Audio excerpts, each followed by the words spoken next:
Hello Team Arrow, it's Richard from Zeus Comics. It's a very special episode of Arrow with a heavy-handed message about gun violence and gun rights. It all begins when an unknown assailant opens fire at City Hall, killing several city employees and wounding Adrian Chase, DA. While the weapon is an untraceable M16 assault rifle, it's Quentin who gets a look at the assailant and submits the info to Star City PD. Since the man is not in the police database, it's up to Felicity to later ID the man as James Edlund.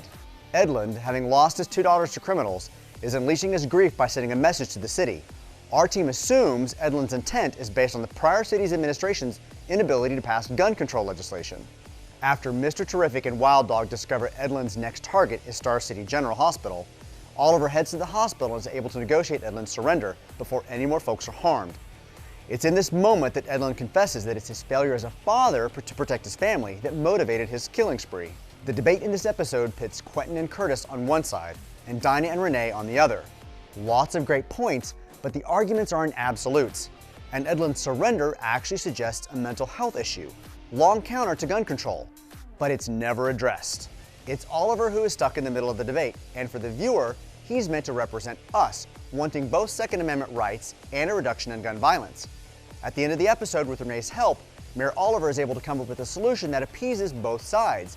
But since we're never privy to the details, the resolution only serves to end the episode and not the argument.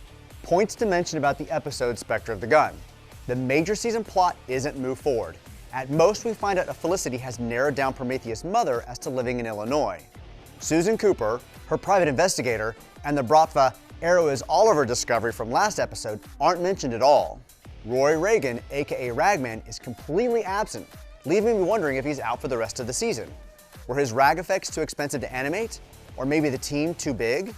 We get more on WildDog's origin as it happens right as Arrow kills Damien Dark at the end of last season.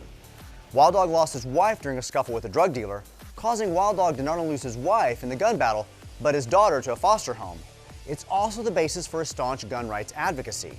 Also, the Vigilante makes a brief appearance, killing a member of the Bertinelli crime family during a shakedown by Arrow. Was Vigilante's guest spot meant to push Oliver further down the path of gun control? Or was it meant to add a character back into the team now that Evelyn and Roy are now gone? It's certainly confusing that Prometheus' main plotline is lead villain, now that we have a second foil to Team Arrow. Speaking of villains, next up is a breakout at Iron Heights and an unlikely team of prior baddies from Arrow.